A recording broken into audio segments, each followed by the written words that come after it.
Magandang araw mga kasari-sari, kamusta po kayo? Kamusta ang inyong negosyo dyan mga kasari? Sana po lahat kayo ay okay lang, pati ang inyong health, sana ayos lang kayo. Ako mga kasari, sa totoo lang tinan nyo nangangalumata ako. Kaninang kagabi pa, talagang pagising-gising ako, tulog manok ako. Tapos nitong pagising ko ng umaga, masakit ang ulo ko, nahihilo ako, siguro tumaas na naman yung grado ng aking mata kasi ako ay may salamin. Kaya lang bihira kong suotin, matigas ang ulo na titintin kasi nga nagabakat dito. So, sinusuot ko lang siya pag nagsusulat ako. Pero pag hindi, dyan lang kasi medyo okay pa naman yung mata ko, 'di ba? Katigasan ng ulo. So, ngayon, ang ginawa ko simula alas 11, nakahiga lang ako mga kasari kasi yung aking kama dito, pag nahiga ka, ay kita yan dito. So, nakahiga lang ako. Ngayon ay alas 3 ng hapon, 'di ba? Tirik na tirik ang araw, pero tingnan niyo naman sa titintin ninyo nagkakape. Oh, kumawa yung mga nagkakape dyan, yung mga mahilig magkape kahit na ang init-init, o diba? Tapos tinan nyo, pinagpapawisan ako. Buti na lang pinagpapawisan ako ngayon kasi parang nawala yung sakit ng ulo ko. Parang nahimasmasan ako. Pero ang haba ng idlip-idlip ko. Yan ang pinakamahirap sa totoo lang mga kasari. Kung kayo ay kagaya sa akin na mag-isa lang sa tindahan, iyo pamimili, iyo display, iyo tinda, iyo inventory, iyo bantay, iyo sara, ikaw rin ang nagbubukas. Nako, grabe ka pagod mga kasari. Kaya siguro parang overfatigue na rin itong nararamdaman ko. Pero fight, fight, fight lang mga kasari sa mga kagaya ko dyan. Sa mga walang tindahan na nanonood, baka nadi-discourage na kayo kasi mag-isa lang din kayo at balak ninyo magtindahan. Baka isipin nyo, ay ganyan pala yung nangyayari pag nagtitinda si Ate Tintin, ganyan na ang itsura niya, di ba? Pero ganun talaga mga kasari. Wala tayong magagawa. Ito yung pinili na Tintin na buhay, kaya dapat kong panindigan kahit gaano pa yan kahirap kasi nga nasa puso ko yung pagtitinda. So ngayon, mga kasari, kahapon si Ate Tintin ninyo ay nagsara ng kalahating araw. Bakit? Kasi ako ay may binili. Importante yung aking binili. So nagmamadali ako. Ang problema, naalala ko, meron pala akong delivery na parating. Naisip ko, naku, baka nag-deliver yun. Buti na lang, hindi raw sila natuloy kahapon. So, ngayon sila nag-deliver. Pakita ko sa inyo yung resibo ng Barens. Ayan, resibo ni Barens sa akin. Napakakonti lang yan mga kasari. Pero ang halaga niyan, 834 na siya. Ganun na siya karami, ganun na siya kalaki. So, 'di ba kita niyo napakaliit lang, tapos alam niyo ba mga kasari kung ano lang yung kasama ng aking mga pinamili. Ito tatlo. Tatlo 'yan. So tatluhan na to, mas makakatipid ka kasi sa tindahan ito mga kasari parang 57 yata ang isa nito mga kasari. So ganun yung presyo nito. So 57 kung paghiwalayin mo to, magkano lang naman to. So, gano'n sa titintin sa promo tayo. Tapos, ito, may promo din. So, ang binili ko lang ay ito. Tapos, syempre, meron tayo nito. Ganyan, 6 lang. Gaya nga nang nasabi ko sa inyo mga kasari, hindi ako nagtatambak ng paninda na hindi ganun kabenta. So, mabenta naman siya, pero 6 lang. Ayaw kong mag-stock ng marami ng palaman kasi baka mabutan na expiration mga kasari. Tsaka syempre nakasabit lang yan, baka alam nyo naman yung bait. So yan lang yung aking pinamili.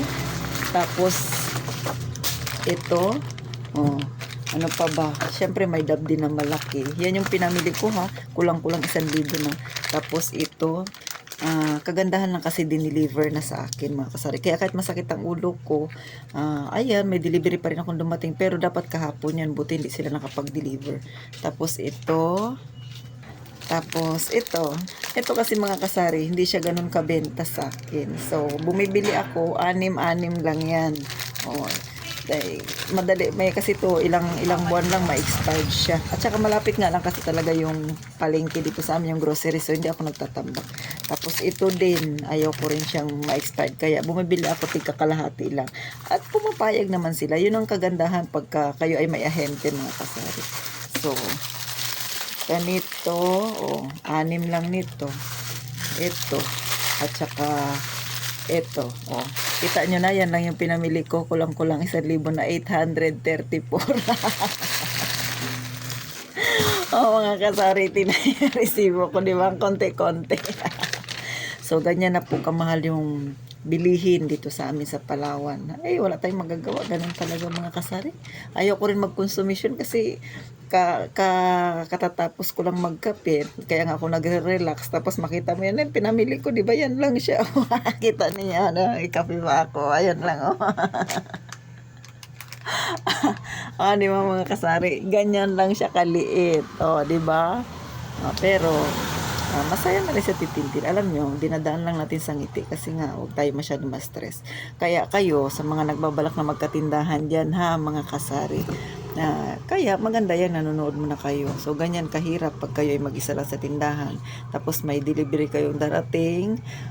Minsan mayroon kayong kailangan lakarin, magsasara kayo, pero yung utak ninyo sa tindahan ninyo. Bakit? Katulad ako, naglalakad ako kapon, ako may delivery pala akong parating, kamusta na kayo yung delivery ko? Yun ba kaya babalik pa? O di ba nakakahiya sa ahente, order ka tapos hindi mo na receive. So ganon, wala kasi akong kasama. Pero syempre ganun talagang ating buhay, parte ng buhay yan mga kasari. So ngayon ito na, 'di ba? May libreng kape si Titintin. Magkano ang bentahan sa amin nito? Yung single kasi nito ang bentahan sa amin ay 10 pesos, 'di ba? May kita na kagad ako na 10 pesos mga kasari. Ganun lang. So masarap mamili kapag ganyan. Ako talaga mga kasari ay araw-araw ako namimili. Kaya kayo kung baguhan pa lang kayo sa pagtitinda, kung ang ugali niyo ay kaparehas sa akin, araw-araw nagtitinda, madali ninyong mapapalago ang inyong tindahan. Kasi nga araw-araw yung maghapon ninyo na benta, kinabukasan ng umaga, ibibili nyo kaagad, dagdag paninda kaagad yun, napaparoling nyo kaagad yung inyong puhunan. Kaya lang, syempre, patyagaan din. Kasi kung hindi ka matyaga, yun nga. Sabi nga, di ba ng matatanda, kapag hindi ka matyaga, wala kang nilaga. Kung ano yung ginawa mo, yun rin yung aanihin mo. So, kung masipag ka, at marami kang paninda, mapapalago mo kaagad ang iyong paninda. Kaya yan ang balik ng paninda mo sa iyo, na magkakaroon ka ng maraming benta. Lalo na kung marami ka ng paninda, marami nang mabibili sa tindahan mo si customer, di ba? So, paano mga kasari? Na-share ko lang sa inyo yung journey na Titintin sa pagtitinda. Ano ba yung nangyayari sa kanya kapag mag-isa ka lang sa tindahan? Pero syempre, fight lang tayo, di ba? Ganon talaga, mag-isa ka sa tindahan, sa'yo lahat. Walang mag-aayos ng para sa'yo, walang magre-receive ng delivery mo para sa'yo, ikaw pa rin. Kaya kahit masamang pakiramdam mo, isang kape ka lang para maging okay ka na. So mga kasari, thank you sa mga nanood, di ba? Napangiti ko kayo kasi alam ko nakaka-relate kayo, lalo na yung mag-isa lang talaga sa tindahan. So paano po? Lagi kayong mag-iingat mga kasari at sana maganda ang benta natin ngayong araw na ito. Paalam mga kasari!